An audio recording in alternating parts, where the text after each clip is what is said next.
Hey, listeners, this is Stephanie Rouse And Jennifer Hyatt. of the Booked on Planning podcast. Society has been writing about cities for centuries, from the words of Plato to the writings of more recent legends like Jane Jacobs and Ian McHargue. Every other week, we sit down with authors to discuss their books and how they shape the way we live, work, and move around our cities. From transportation to housing and everything in between, I'm sure we have an episode or two that will pique your interest. Check out Booked on Planning wherever you get your podcasts or head over to the website at bookedonplanning.com.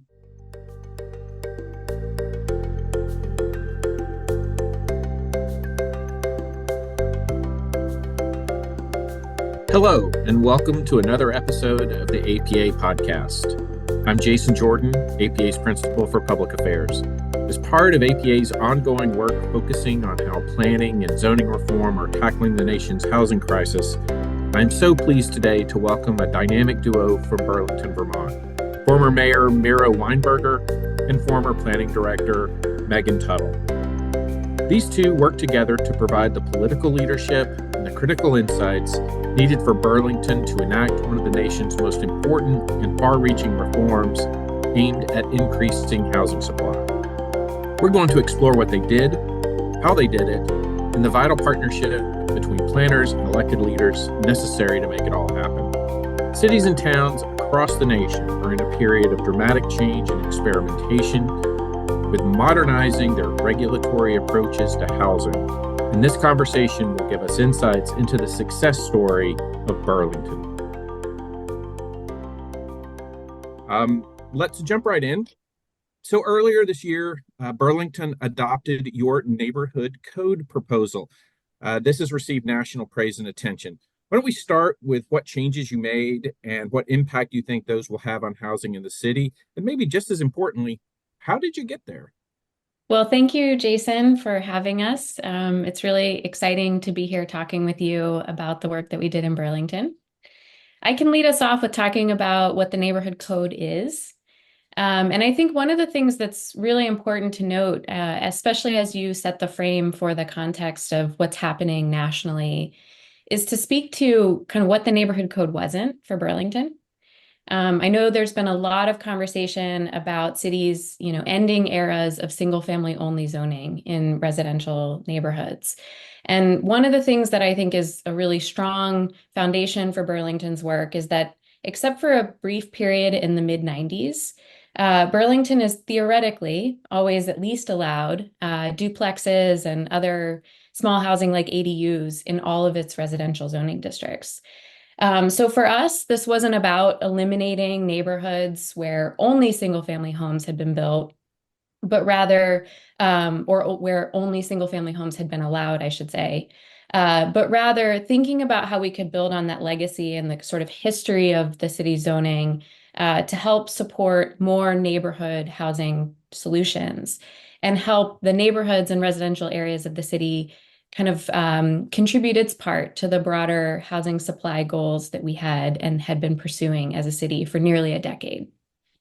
So the neighborhood code came after that decade of zoning changes. And I'm sure we'll talk more about what those were throughout this conversation, with three central goals. And I'll talk about some of the changes we made within the context of each of these goals.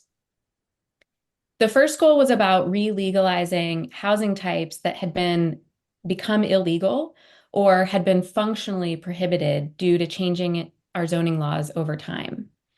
We looked back over the history of major eras of our zoning code, starting with our first zoning ordinance in 1947.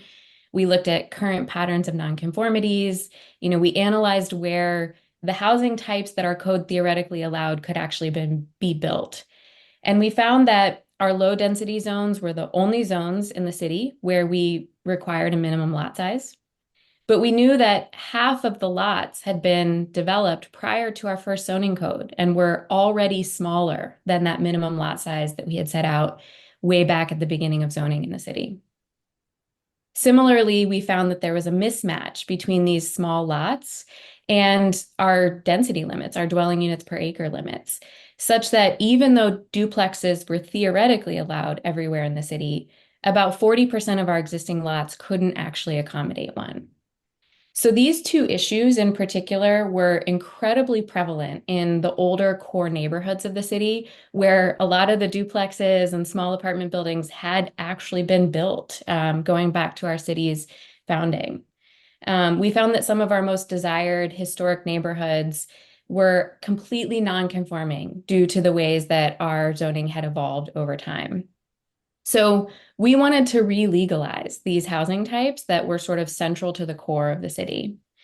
And so we needed to address two major issues by either lowering or eliminating our minimum lot size requirement in our low density districts and or changing our density standards.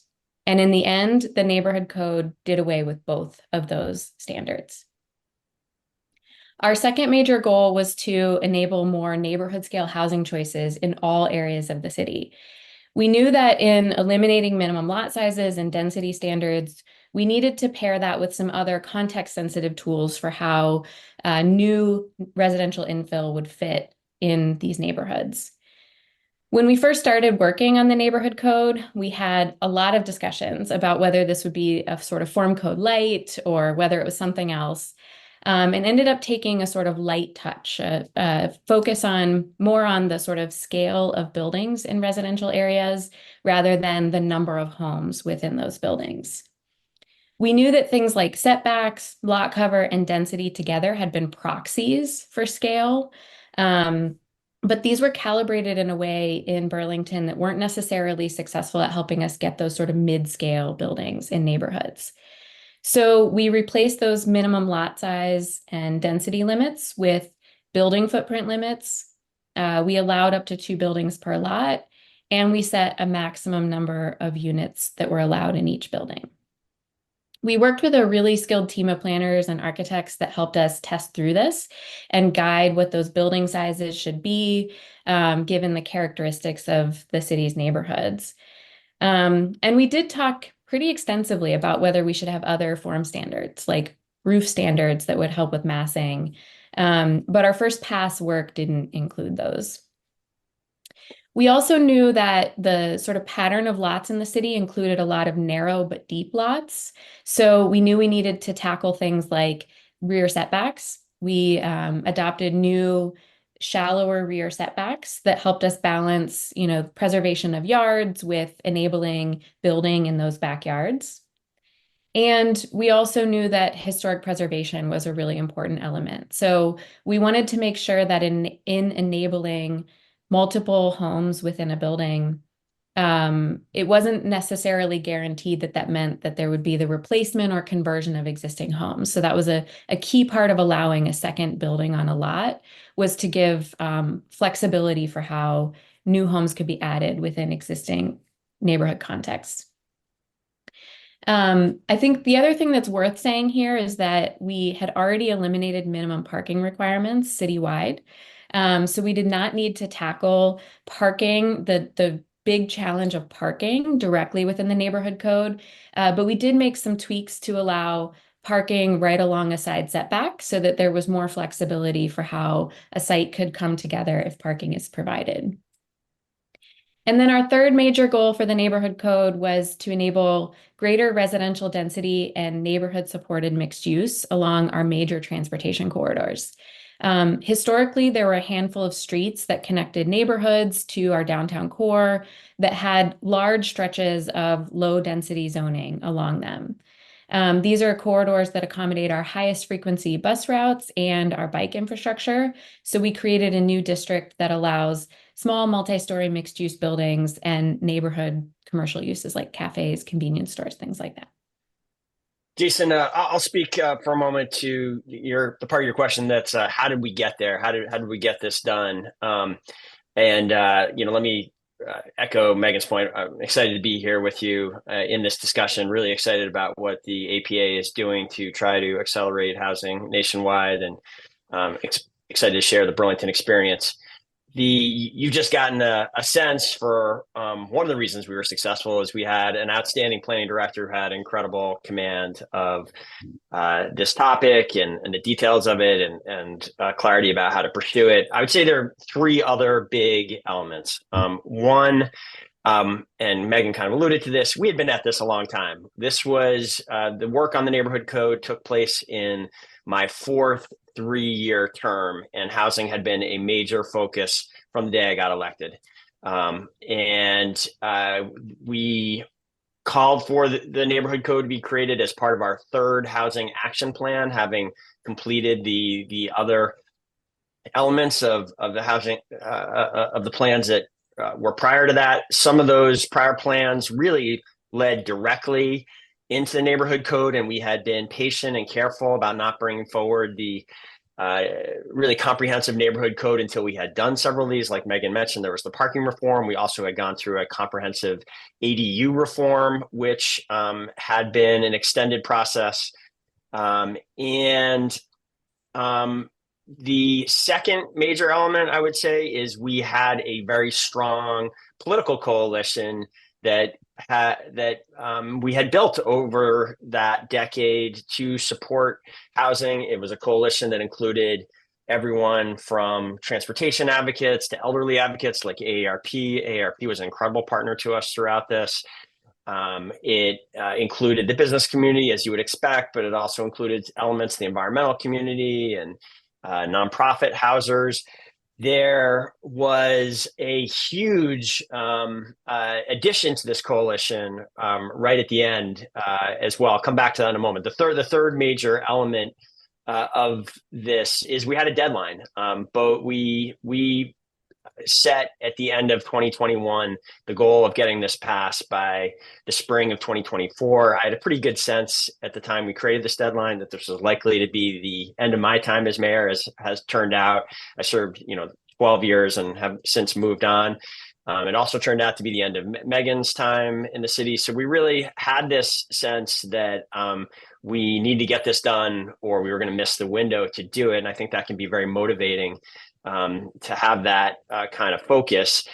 I still think we would not have gotten it done and would have missed that deadline, but for two things. One, and they're related. One, the housing crisis in Burlington intensified dramatically during the period that we were working on this. We went from being one of the most expensive, most challenging places to get housing in the country to an absolute crisis over housing in the wake of the pandemic. We saw a huge, very large in-migration during the pandemic, in part because of how well Burlington and the state did during COVID with respect to fighting the virus. It was a very safe place to be. A lot of people moved. We were the highest in-migration state per capita 2 years running. That put a lot of additional pressure on the housing market.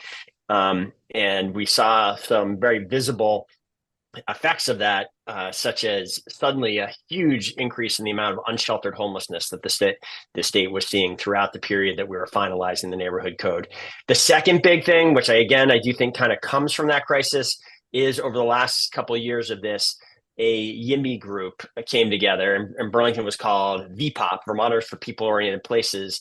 And they fundamentally changed the conversation about housing. They brought enormous energy to the debate. And as a result, instead of seeing our neighborhood code sort of chiseled away and made weaker over time, which is what normally, in my experience, you see with big housing initiatives or others, this legislation actually, this ordinance, this reform actually got stronger over time. And that group really played a huge role in sort of stiffening everybody's spines and making sure we did something that would have an impact.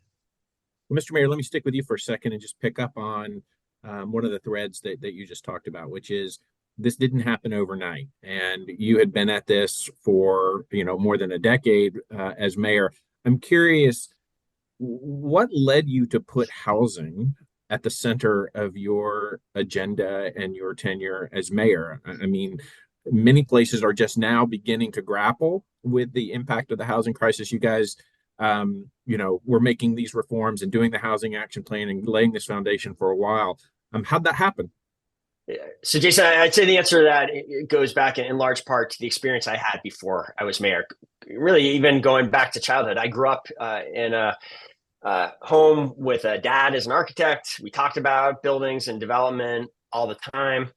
I somehow came away from that knowing that I didn't want to be an architect. It was a little bit of a surprise to discover in my mid-20s that I was headed down a path of planning and development. I ended up working for a housing nonprofit and then later starting my own company that worked with affordable housing nonprofits and for them as partners or consultants to build housing in Vermont and New Hampshire.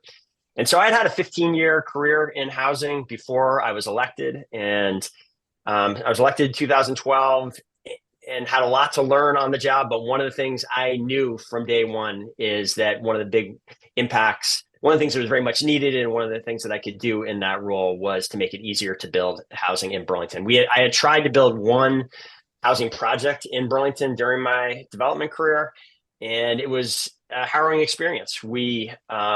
It took us 5 years to get the permits to adaptively reuse a dramatically underutilized warehouse that had been a nuisance property in the neighborhood for many years, and we wanted to turn it into missing middle housing in some ways. Our vision for it was a 25 unit development, 3 stories with retail, a cafe on the ground floor. And I think it was the right concept for that. We eventually did get it built, and it's been a very successful and I think appreciated development in that neighborhood.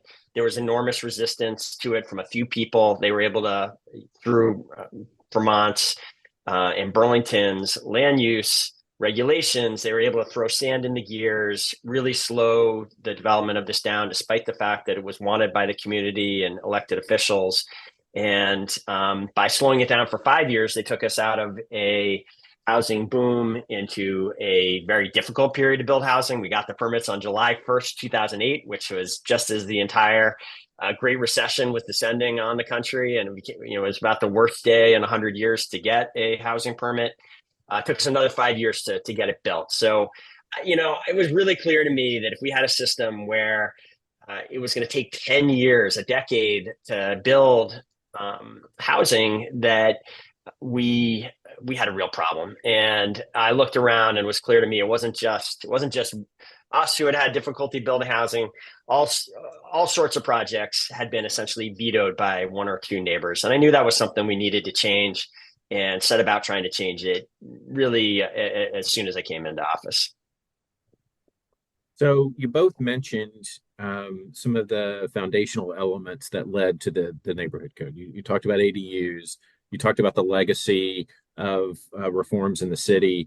You talked about parking, and you referred to some of the work that went into the housing action plan. I'm curious your perspectives on that sort of incremental approach, how intentional that was, what the benefits and drawbacks might have been, and then ultimately the relationship of your planning process to those reforms and where you ended up.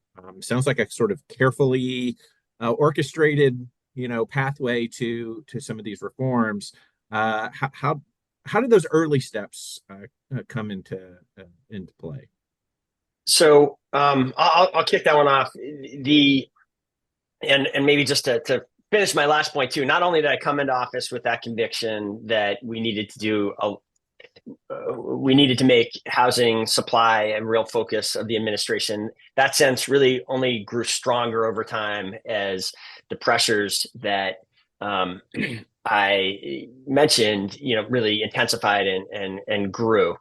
So that really kept us going. That set both those sort of early successes and the sense that this was that the public was understanding this more and more as a project that needed to be tackled. In terms of how we started about it, I can't say we had the full decade mapped out by any means when we first started. In fact, in some ways, early on, we had to be more careful about how we pursued the reforms. We needed to build some momentum. It certainly, I felt some political vulnerability.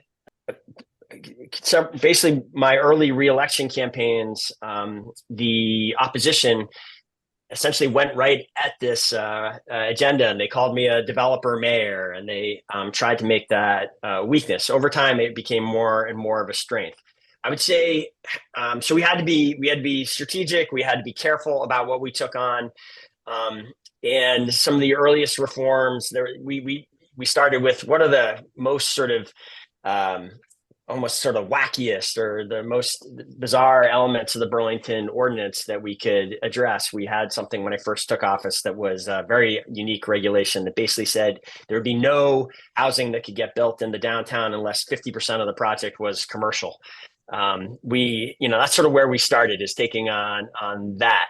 We moved from that, I would say, to coming out of that experience I described to you. I knew we needed a system that was more predictable and that did not create this opportunity for very small numbers of people to hold up projects that were wanted by the community. So we went at two things that kind of flowed from that and that I had experienced directly were the subjectivity of our zoning ordinance. We had this test, a character of the neighborhood test, that was something that was sort of ripe for litigation. Lawyers can argue all day long or for years, actually, over what the character of a given neighborhood is. We were able to remove that from our ordinance. And the other major piece of subjectivity that often delayed projects was that parking requirement. And we did have a parking waiver system for up to half of the parking requirement to be waived previously, but that too was a very subjective process, as much as we tried to make it empirical. That led to the delay and the appeal of many projects. So pretty early on, we took on those two things and got both of those done before we moved to the neighborhood code. And one thing I'll add here, and this I think kind of relates to the political elements that the mayor is talking about, was around the time that he first came into office, there had been debates within our community about what the height limits should be in downtown. What should the future of infill development downtown look like? That ended up kicking off a process. We got a HUD Sustainable Communities, or EPA HUD Sustainable Communities era grant to do a massive downtown planning process that really helped us do a more comprehensive revisioning of underutilized sites in the downtown core and laid the foundation for some of the specific zoning reforms that the mayor was talking about, the commercial component of new development. And one of the ways that we tackled the subjectivity was by adopting a downtown form code, a very detailed and prescriptive form code that has really helped accelerate decisions and the review process of developments in the downtown itself. That really started this kind of era of zoning reform. I would say that those two elements that the mayor mentioned were sort of work that was underway as I came in 2015, right around the time that the first Housing Action Plan was being created to build on that momentum and to start to identify bigger and more ambitious housing goals. But also I'd say it wasn't a straight line either. One of the other efforts that was underway when I first came to the city was, a discussion about a former or an evolving industrial commercial part of the city and whether or not housing should be a component of that part of the city's evolution. And, there was a pretty strong debate about whether that was appropriate. The answer at the time was no. But fast forward, as the mayor said, I think the housing crisis intensified so much and people's understanding of the impacts on our economy and people's livelihoods of the housing crisis that, about 10 years later, we were able to successfully adopt a zoning change that introduced the ability for a neighborhood with up to 1,000 new homes to be created within that part of the city. So definitely was not always a straight line.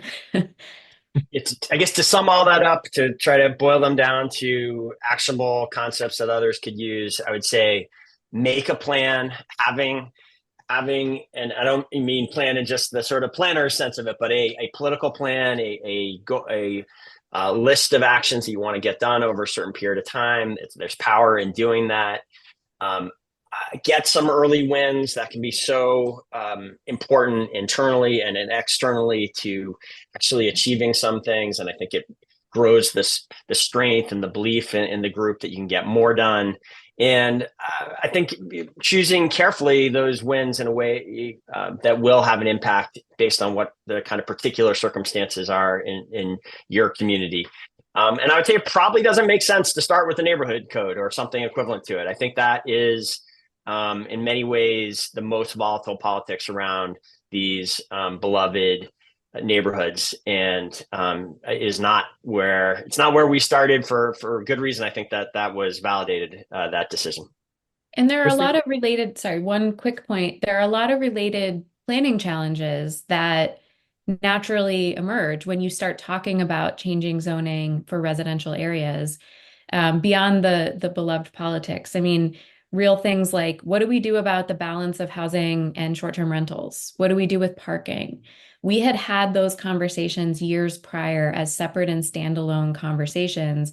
So we had those policies as the foundation for the work that we were doing, rather than the neighborhood code becoming this really unwieldy conversation. It was much more specifically focused on what are the housing choices that we want to have in our neighborhoods. And we could lean on that prior work as well. Yeah, listening to both of you talk, it's pretty clear that there was a great partnership between planning and political leadership in the city. This sort of combination of, the kind of technical insights and expertise combined with the ability to build the coalition and bring people along, bring people together. Could you talk a little bit about that relationship? I mean, is that a fair characterization? And how did that happen? I suspect there will be many people who listen to this who will listen with a degree of envy that they want the same kind of partnership in their community. How did it happen in Burlington with the two of you and your teams? Yeah, Jason, it was a tremendous partnership, one that I'm very grateful for. And the history behind it is interesting. It is not a partnership that had been encouraged by the structure of city government that I inherited when I came into office. There'd been a major, and this is an interesting element of local government, right? Every local government is different. Every city has its own unique charter and has sort of divvied up responsibilities and authority in different ways. The charter that Burlington had gone through great evolution and upheaval over time, and had gone from being relatively recently, only about 25 years ago, or I guess 30 years ago now, we had been a commission form of government where the mayor only appointed a few department heads, and these volunteer appointed commissions appointed everybody else. One of my predecessors got rid of that. Thank goodness. I appreciated that. I kind of thanked him for that every day. I don't know how you function in a system like that. It's hard enough to keep people working together when the mayor actually does have kind of the authority to lead the city in a strong mayor format. And so that change had been made, except they made basically one exception to that. Was the planning commission had been kept in charge of hiring the planning director. And there had been this concept, well-intended concept, that somehow you should remove the long-term vision of the city from the political arena and from the mayor. To me, that didn't make sense to me. I thought one of the biggest ways that one of the most important things the city does is land use regulation, planning, and implementation. It was clear to me, again, that we had created a regulatory system that made it way too hard to build housing, and that needed to change. And it was a major priority of mine to have a planning director that was part of my team and that was accountable to me, and that we could, be partners in getting work done. Now, I was fortunate that the planning director that I inherited when I came into office, a man named David White, was very aligned in this housing vision. And so even though the kind of structure of city government didn't support it, we were allies, and we were making progress on the early years of what we've described here. But we did bring a vote to the voters, a charter change to the voters that changed that structure and allowed me, when David retired, to appoint a planning director in Meagan that I knew would be a partner in continuing this work. And it really could have turned out differently if we hadn't made that change. Who knows what the planning commission would have done had we not made that important structural change. I would say another really key element of the relationship that Meagan and I developed and our ultimate success working together is we went through some real challenges. We went through some really difficult fights over, of all things, the hardest one in many ways was the building of a new park. We have our city hall sits right on a small park, but a critical park in the heart of our downtown that was in desperate need of renovation and renewal and kind of a new vision. And we went through what essentially was in some ways a decade-long process. The intense part of it was much shorter than that, where because people love this park so much, there was considerable debate and controversy over how we were proceeding with it. And we really had to make a decision that we were committed to getting this done and that we would create additional process to bring the city council along and ultimately voters along to get it done. And I think, and we succeeded after a long battle there. And we now have a very beautiful $6 million new park right next to City Hall that only uses $1 million of property taxes and is very creatively financed beyond that. It has been well received as an enormous upgrade to the prior park by the public since then. Having gotten that success, I think gave Meagan and I first had us working very closely together. And I think it made us a kind of battle-tested team that knew we could get more done. And I think as a planner too, the work that we do is always pretty challenging. I think it was important and really gave a lot of energy to the work that we were doing to have someone who shared that long-term vision for the health of the city and had a lot of conviction in what was possible in that long-term health for the city. Whether it was, City Hall Park or one of these housing challenges. I mean, we ended up working closely together during COVID when we both were sort of thrown out of our depths of what we understood about how we were to serve the city and really had the sort of good of the city at the center of all the work that we were doing together. I think that partnership really strengthened through that as well. And having the confidence that the mayor had in that vision for why housing was so important gave a lot of confidence to the planning work that we were doing as well. So.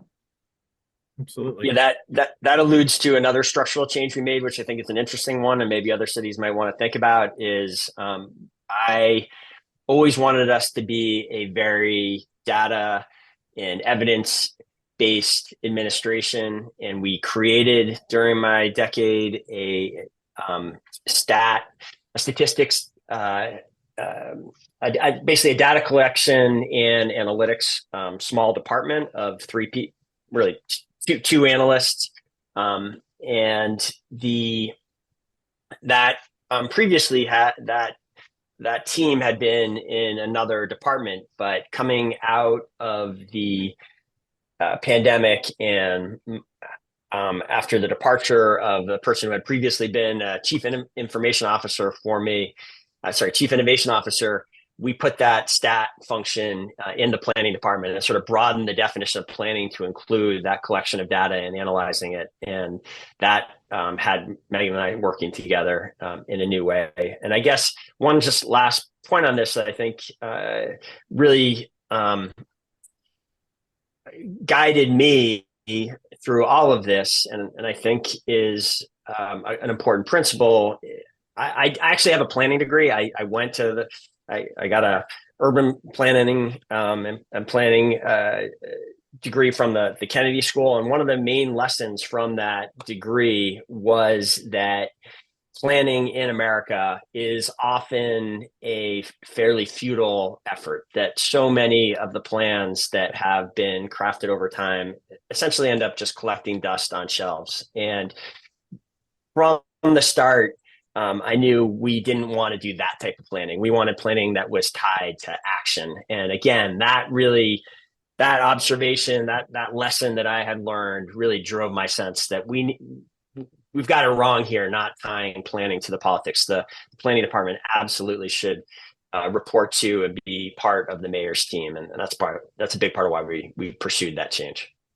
Yeah, I love that integration of data and planning and action. Just is really powerful. Meagan, please go ahead. Oh no, I was just going to tease the mayor. I almost mentioned his planning degree, but I thought if let him decide if he wanted to reveal that part. Yeah, he was a ringer mayor with his planning degree, right? So you guys made enormous change, enormous progress, really reset the landscape for housing in the city. When we've talked to other communities who've gone through similar journeys, one of the things that we hear is that it's a sort of foundational change, but you still have to do work in order to get the projects that you have planned for. There's that modernization and the re-legalizing, as you put it, Meagan. But then you actually, want to see the developers come in and build the projects. What's the vision for that? And what do you think? Are there other tools that are needed beyond the code reforms to actually get the housing production that you want and that you've envisioned? Yeah, definitely. And I'll start here by saying that we were starting to have these conversations back when we were doing ADU reform as well. We were really fortunate to have a good longstanding partnership with AARP and others who were able to bring a lot of technical resources to the conversation about our policy work, both in our ADU work and in the neighborhood code. And that connected us with a lot of folks who understood the interconnectedness of finance, housing finance, construction finance, the trades. One of the things I remember was a bit of a detour, but a really important one when we were at the finish line of getting our ADU reform adopted was, this deep dive into the fire code and when and how sprinklers are required. And, what can we do about the cost and complications of sprinklering a 400 square foot home? That's a nut that we weren't able to crack and I think still needs a lot of work. I know it's an important component of some of the conversations that you've been having in the Housing Supply Accelerator work, just the relationship about, how do we make homes safe and enduring for people and for people's property? But how do we make sure that these codes don't become project killers too, to the much needed housing that we're trying to create? So I think that's something that certainly I have a vision that not only for Burlington, but for the state and for the country, that we can find some creative and important solutions in that regard. I think the other thing is, the mayor has mentioned his experience coming into housing development at the sort of scale that he was working in. But for the neighborhood code and other work that we've done to be successful, we need folks who understand how to build 4-unit buildings and actually have the tools and resources to do that. One of the things that I'm really excited about was a great synergy with the work that we were doing in Burlington was work that was happening at the state level in Vermont. Both the Home Act and the Be Home Act in 23 and 24 were important state level policy changes. And also set the groundwork for the state's Department of Housing and Community Development to start doing some small developer trainings statewide and creating guides for, homeowners or would-be small developers to understand, how do you construct a duplex or a triplex in the Vermont landscape? So really building that capacity, I think, is an important part of how this will be successful. So I think your question is a really important one, Jason. Because the zoning changes in and of themselves are important, but they are only one part of a really strong housing supply agenda that a city can pursue. First of all, I'd say one important thing for people to know going in is you can make a real impact if you stick with this. So that sort of political belief is critical. To put some numbers on it, in the decade before this administration, there had only been about 500 homes total built in the city during that time. In a little more than a decade, we either built or had in construction about 2,000 homes. We basically marked it as about a fourfold increase in the housing production rate. The zoning reforms were a significant part of that. And you could see the impact that was having, especially in the later years. In the last couple of years, Meg and I were working together for the first time. We were actually seeing something that had never happened before, which is that projects were getting permitted and getting started in construction without the mayor's office having to stick handle and get engaged in every element of that permitting and construction process. I remember it was one of the best days being mayor, walking down the street and looking up and seeing a nearly completed 15-unit project that I had never heard of. I didn't even realize existed.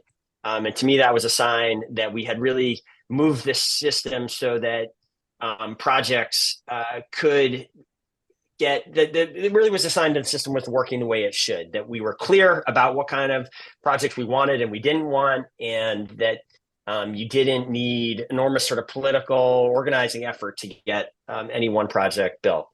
I do think, we've had a lot of focus on the zoning change in this conversation, and that is right, because ultimately creating that regulatory system is extremely important to creating new homes. That said, mayors, city councilors should always remember that cities have other authorities as well, and that all of these authorities should be brought to bear if you want to create more homes.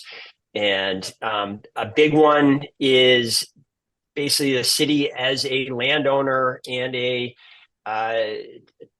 developer of sorts itself. Of that 2,000 homes that we got started or built during my time, I believe, I never quite divided it this way, Megan, maybe we should, but I think more than half of those homes go directly to a couple of big projects where the city was a partner to private landowners in getting the projects forward. And we have these very substantial development agreements that guided those developments, ensured that a variety of public values such as affordable housing and public spaces and sustainable construction were part of those projects. That role of city as landowner and partner is a really powerful tool. I would add to that, city as housing funder is another really critical role that Burlington has long had a role in, and we use that tool as well, and we expanded that tool. We had for more than 20 years have had a housing trust fund. We quadrupled the size of the housing trust fund by both increasing the kind of property tax levy, if you will, that goes into that on an annual basis.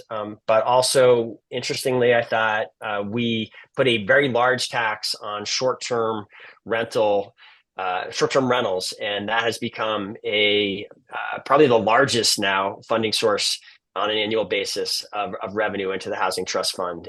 And so there too, we went from, I think we used to have about a little more than $200,000 a year of revenues going to the housing trust fund to, for the last couple of years, we had well over $1 million going in on an annual basis. So I think more of that needs to be done. There are other creative tools that we never quite were able to get to in terms of what's next and where this discussion goes from here. I think there was more that we could have done with property tax reform and how that could become a tool to help meet our inclusion goals. We have a big inclusionary zoning ordinance in Burlington, but that at times that becomes a tool that it becomes sort of a double-edged sword, and it also can be a project killer, and make it difficult for projects to get built. I think some property tax reform could be a major kind of part of what could happen next that would help in Burlington and I think elsewhere. And then finally, I'll just say, I think especially with these neighborhood reforms, what is needed for them to actually be impactful goes beyond what the city is doing directly, in that it is pretty clear that these reforms are only impactful if there are new industries that are created. Like Meagan said, you need to have developers that it is part of their business plan to build 4-unit buildings. I think the city has a role there, as we've seen in California, where real, especially at the statewide level, reforms that standardize such an industry, that make it predictable. I think that's gone a long way towards the creation of new ADUs in California. And now you're starting to see that with standardization of backyard development as well. I think it's really interesting to think, as a city policy person, what can you be doing at the city or the state level that encourages the creation of such an industry? Because without it, we are not going to get the kind of housing production that we need from individual property owners deciding to kind of become developers and do this themselves. It's just going to take forever to get the kind of change that's needed that way. Yeah, it really is a system. Takes a systemic approach to solve the problem. You both mentioned the state. So let me ask about that. There were clearly reforms and debates happening at the state level while you were doing your work at the local level. Talk to me a little bit about what that was like, and also kind of what you see as the right balance there, the role of the state and the role of localities in solving this problem. So this is another area where the mayor and I worked pretty closely, particularly in the last few years, about how the work that we're doing in Burlington relates to state level policy. And I think we've seen that the work that we were doing in Burlington was really complemented by what was happening at the state level. I think one of the important elements was that while the work that we were doing in Burlington was not necessarily prompted by any of the state level changes, I mentioned the home and be home bills in the last couple of years, it definitely helped take some elements of pushback out of the conversation at the local level. When we understood that all communities statewide were going to be having the same conversations about duplexes being legal all across Vermont, 4-unit buildings more permissible all across Vermont, it definitely brought us to be able to focus on the issues of how do we want to do this here in Burlington? Not are we going to do this? Should we do this? It was about how are we going to do this? So I think that was an important complement to the work that we were doing just in the context of that housing policy. There were other conversations happening about land use policies statewide, similar to the work that we had done in Burlington around making the development review process more predictable. This has been something that the mayor and I both have cared a lot about over the last decade. We had a similar structure in the state where you could, in some places, have a nearly duplicative process between the local and state level permitting for new housing. And realizing that was just realizing that added complication, time, cost, and other complications that were not necessary, or in some cases were really detrimental in a housing crisis like what Vermont is experiencing right now. That is a difficult conversation to move at the statewide level, but after almost 50 years, there were modest changes that were made to how that law functions in Vermont now. So all these things were kind of working hand in hand to make sure that it wasn't just one community that was making these tough choices about its future, but really the whole state thinking about how it contributes to that. So what I would add, I guess, is this. I'm glad you asked the question. I think it's really interesting the way in which it has become clear in just the last few years that states have a big role in housing policy. And I guess I would just start by saying, I think sometimes what I hear is, the politics are too hard to get a kind of pro-housing work done at the local level. So state level reforms is where we need to go.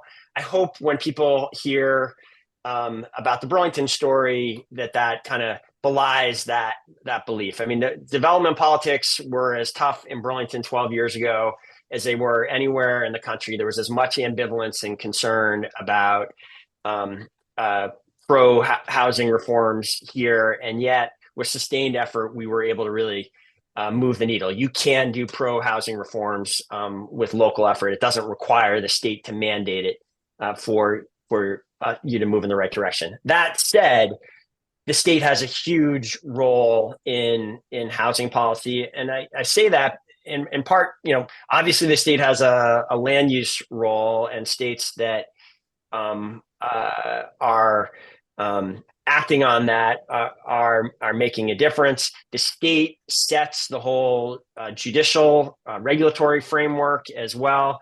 And that, there was a real limit to what we could do to address that at the city level alone. You need the state to be acting to address that. And it's been encouraging seeing them taking some steps in that direction. But the other thing, what has become clearer and clearer to me over time is that there are so many areas of state action that have an impact on housing supply. Our health regulations, the way in which we regulate the contaminants in soils, has become a major problem in Vermont because we don't have a kind of science-based regulatory system. That has become a project killer and a real barrier to the creation of housing in many cases. Our education finance system is a statewide finance system and has really drained resources from the municipal level, from the ability to invest in infrastructure that's necessary for new housing. So, the point isn't to get into the details of the particulars in Vermont, but I think the broader point is just so much of state policy has an impact on housing supply. If you believe, like I do, that most of our social issues in Burlington, in Vermont, and I think in the country, so many of those issues, so many of those problems, more housing is part of the answer. Once you make that observation, you realize there's all sorts of work to do at the statewide level and the federal level, for that matter, to really move us to address the enormous shortfall of housing that we currently have in this country, millions of units by some estimates. It's going to require work at all levels of government to really turn this around. Yeah, Mr. Mayor, I couldn't agree more. I really think housing abundance is the social policy hack for many, many things that we're working on. Let me wrap up this great conversation. We focused a lot over the last few minutes around what you've accomplished in the last decade in Burlington and the foundation that you've built.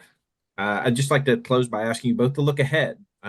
What's next? What's ahead for Burlington specifically, but also any thoughts you have about where this movement may be headed for other communities who are working on similar problems.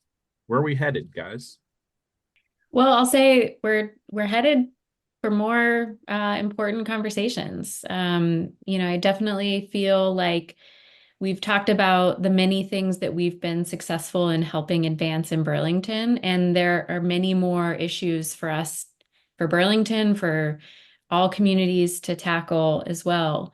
From a planning perspective and a zoning perspective, I'll say, there are a couple sticky intersections of the housing supply conversation with other issues like affordability, historic preservation, the climate emergency, that are certainly on the immediate horizon for Burlington. These are issues that we've kind of long been trying to grapple with, but now that we have made some significant progress on housing supply oriented policies, will require us to dig in and work through some of those challenges and make sure we're striking the right balance on those issues as well. What do you think, Mayor? Well, on the one hand, I think you're exactly right. If you look at Burlington specifically, I think some of the upcoming debates really do get to issues that are even sort of stickier and challenge more of our values than some of the reforms that we took on. I get that at the same time, my overwhelming sense is one of optimism and potential about where we're headed as a city, a state, and as a country. It is just remarkable to me how this debate has moved in just a short number of years. I used to really feel like there was something, maybe I doubted it. I questioned it in myself, that I was so focused on housing, and that I had come to, my whole experience as a developer was that housing was just incredibly difficult to build. And sometimes I wondered, was it just because I wasn't a very good developer? And maybe part of it was that. But it has been remarkable to see how this debate has become part of the mainstream and the movement that there has been with it. Just maybe to share one of the Burlington story to finish here, that to me was a sign of just how much things had changed. Early on in my administration, we started to just discuss conceptually the possibility of legalizing housing in this big swath of the city where literally housing had been prohibited for the better part of 30 years before, in the name of economic development and job creation. There had been a big chunk of the city that had been called an enterprise zone, and where housing was strictly prohibited.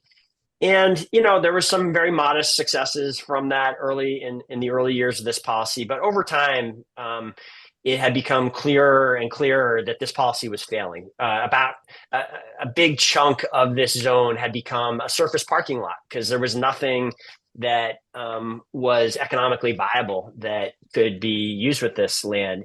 And this, you got to understand, is right next to several of the most desirable neighborhoods in the entire city. We had just these this rot going on, these big parking lots getting bigger and bigger in some cases. When we first started talking about this, a grassroots movement rose up and stopped those discussions, and it was a combination of artists and business folks even that came together and just said, this is not something we even want to talk about. Well, that happened, I think, what was that, just in 2017, just about less than a decade ago. In 2023, we came back much more skillfully, in a much more targeted and focused and measurable way, saying we wanted to take a chunk of this zone that really had most of those parking lots in it, and where this policy clearly was failing, and that again was right next to these very desirable neighborhoods, and legalize housing at scale in that area. We had a big debate for about a year about this zoning reform. The VPOP group that I mentioned came out with the rest of the coalition in force, and when we finally got to the final vote, there were only 7 folks that came out in the final public hearing, and 6 of them voiced support for this change. And the only critical comment was from someone who was just fed up and couldn't believe it had taken us so long to get this to this point. So it was just, and then there was a unanimous vote to make the change. It was just an enormous shift in public attitudes on this policy. And it makes me very hopeful that public shift is taking place across the country, and that the decade or two ahead are going to be a time of where we really do create that housing abundance that you talked about, Jason. And we, in doing so, make enormous progress on a whole range of issues and become a better country and a better community. Well, listening to the two of you talk and looking at the reforms and the leadership you've accomplished in Burlington, I think we all have cause for optimism. So thank you both for your time today and for your work in Burlington. And we appreciate your insights as well as your leadership. Thank you. Thank you. Thanks for doing this. Thanks for listening to another episode of the APA podcast. To hear previous episodes, visit us at planning.org/podcast. You can also subscribe to the APA podcast on Apple Podcasts, SoundCloud, Spotify, Overcast, or wherever you get your podcasts.